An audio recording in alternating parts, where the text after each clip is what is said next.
Oh, how's it going, everybody?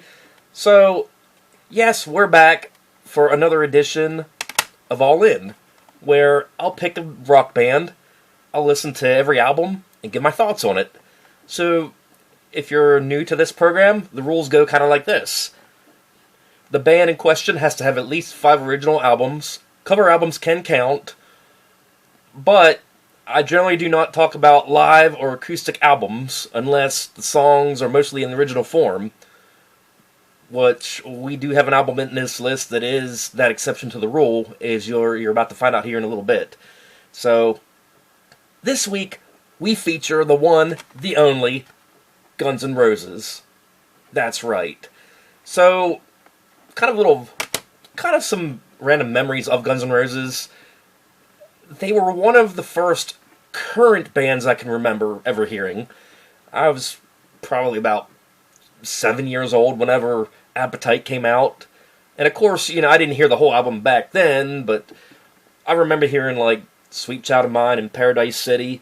And I remember my dad had a mixtape that I think my uncle made him that had those couple songs on it, along with some Kiss from the time. I think I may have mentioned this on the Kiss video.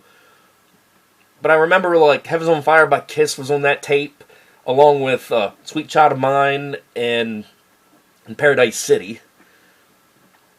But another kind of early memory, and I mentioned this on the MTV video on Vlogs at Rock, it was one of the first music videos I can remember ever hearing. Or ever seeing, I should say. But anyhow, we'll just get on with this. So, we start off with, of course, their debut from 1987, Appetite for Destruction.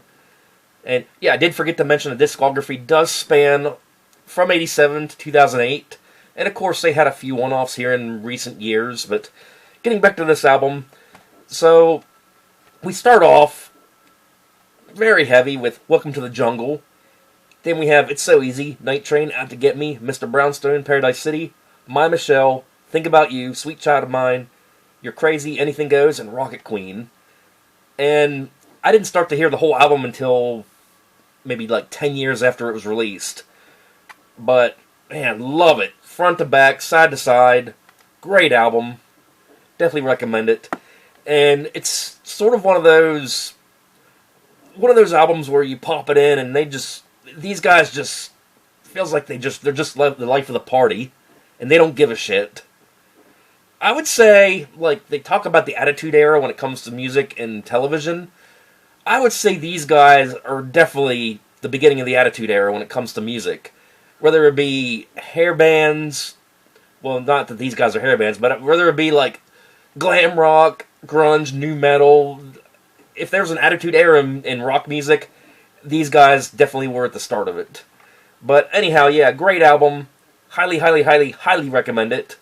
So we move on to their next album, Lies, which many wouldn't really consider this an original album, but this consists of 4 live tracks on the first side of the tape, and then 4 acoustic tracks on the second side. Now, the reason I do include this is because most of the tracks are released in their original form on this. So, here they did their 1986 EP as the first side. So you have Reckless Life, then they redid the song Nice Boys, which was originally Rose Tattoo. Then you have Move to the City, and then Mama Kin, which was Aerosmith. And then we flip over to 1988, which was presently the year this was released. You have Patience, which was a real big song on the charts. Also, Used to Love Her, another big one. And then they did an acoustic version of You're Crazy, which, the original from Appetite. And then they end it with One in a Million. But all in all, not too bad. I mean, this is where acoustic rock really started taking off. Like, it was sort of the early stages of that. So definitely cool with that. So anyhow, they basically took the EP and made it more, more mainstream with this album. But yeah, definitely good stuff if you like, sort of like rarities and whatnot. But yeah, so here we go. So here we move on to 1991. You got Use Your Illusion 1 and 2. Oh shit, that was upside down. I'm not going to cut that out. We're not Hollywood. But yeah, both of these albums, they dropped on the very same day. Back in 91. This seems to be the theme of, like, two-part and double albums here lately. Like, what? We just did System of a Down, which had a two-part deal. And then before that, we did Metallica, which was Load and Reload. But yeah, this was all the same day. Not a year apart, not 6 months apart. Same day releases. So here on the first one, we start off with Right Next Door to Hell, Dust and Bones. They redid Live and Let Die, which originally was Paul McCartney. You got Don't Cry, the original version, Perfect Crime, You Ain't the First, Bad Obsession, Back Off Bitch, Double Talk and Jive, and November Rain, which was a damn good song. The Garden, which Alice Cooper was a guest in. Garden of Eden, Don't Damn Me, Bad Apples, Dead Horse, and Coma, which I love that song, Coma. Definitely an underrated song for sure. And a good buddy of mine from high school used to talk about that song, saying it would be a good wrestling entrance theme. Just the way, like, they start the song off and it's like boom boom, boom boom, boom boom. But obviously they couldn't play that one on the radio because it's got too many bad words. So we move on to Use Your Illusion 2. So we continue on. We got Civil War, great song. 14 Years, Yesterdays, and then they redid Bob Dylan's Knockin' on Heaven's Door. Then you have Get in a Ring, which they were kind of like shit-talking all the critics and stuff in that song. Shotgun Blues, Breakdown, Pretty Tied Up, which is good. You have Locomotive, So Fine, Strange, which I really love, great song. You Could Be Mine, Don't Cry, with alternate lyrics, and My World. And as far as them two albums go, I feel like they went a little bit more the instrumental route, where, like, with Appetite, they were, like, all out, in your face, I'm here, bitches. But with those two albums, I feel like they were, like, they kind of were more refined, if you will. They kind of, like, evolved into a more instrumental thing. Like, if you listen to Strange, I never thought a piano solo could kick ass, but they pulled it off on that song, for sure. But like I said, definitely recommend these two albums for sure. And then this is kind of where I think GNR sort of was starting to take a downturn. So we move on to 1993. We have The Spaghetti Incident. So it is a cover album, but I'm still going to count it. It's all covers. So kind of a little side story to this album. It was Christmas of 93, back in the day. Bring! Christmas of 93. My brother gets a gift card for, I think it was Camelot. It was one of the music stores in the malls back then. So he goes and spends this gift card and comes home with this right after it came out. And I'll never forget it. So, like, we have, like, our house was, like, 3 bedrooms and a bathroom upstairs. So Dad was in the shower, and my brother decides to pop this CD in, and he cranks up the last track, I Don't Care About You. And the song's like, I don't care about you! Fuck you!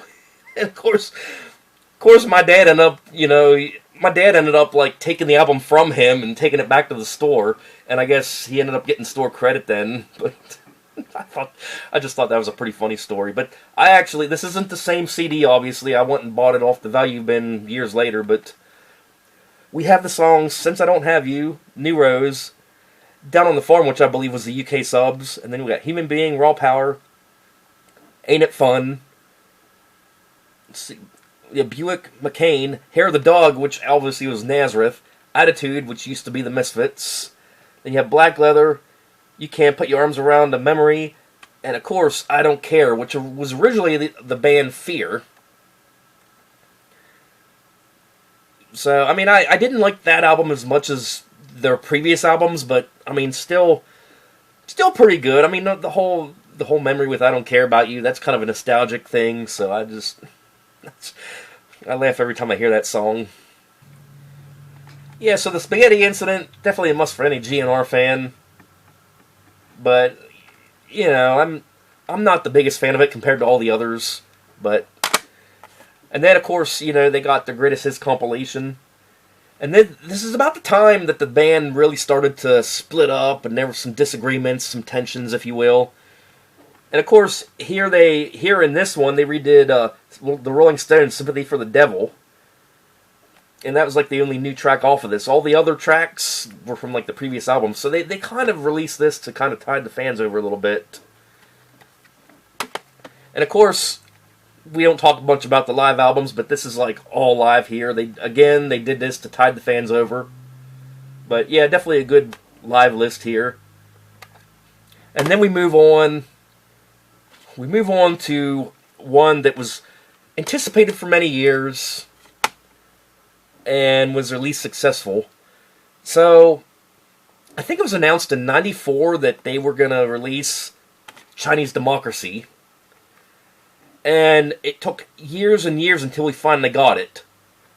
So this actually dropped all the way into 2008. And by then, Slash had left the band, and along with all the others. And of course, Slash, he went on and had a career with, I think he did his own band called Slash's Snake Pit. And then he was with Velvet Revolver for a couple albums. And then him and Miles Kennedy teamed up, and they did like 4 albums together before like the whole reunion.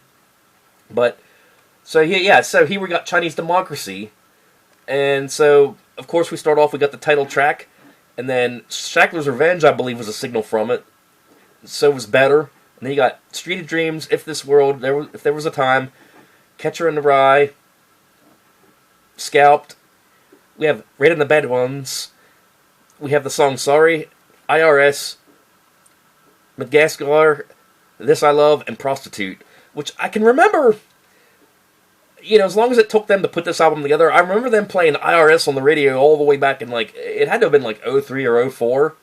Like, way before this album ever dropped. And that, honestly, I would say that's probably my favorite track off this whole album. But, yeah, definitely worse than the last one. I'm already going to tell you, this is my least favorite, for sure. And then I gotta give honorable mention to this soundtrack, End of Days. It came out in '99, and Guns N' Roses actually released a track on it called Oh My God. And again, that's after the members left, so it's not really... I call this era Guns Without Roses, as far as like this song goes, and of course any of this. So at this point, we gotta talk about the one-off songs that were later, so... 2018, they released Shadow of Your Love as a single, and it was actually on Appetite for Destruction, but the Locked and Loaded edition, which consisted of, like, many rare cuts and bonus tracks. So I guess it was a cut that didn't make it to the original, and then they released it many years later. So then we move on. 2021, they released the song Absurd, which it was part of the Hard School EP, which released in 2021, which consisted of Hard School, Absurd, and like 2 live tracks. So then, in 2023, they released 2 more one-off singles. They released one called Perhaps, and then they released another one called The General, and that's the last we've heard from them. So, no real... I don't know if they're going to release a whole new album or not, but I know, like, they had brought Slash and everybody back and started touring again as the original, so I guess that's kind of what the... kind of stirred the pot to get more singles out there.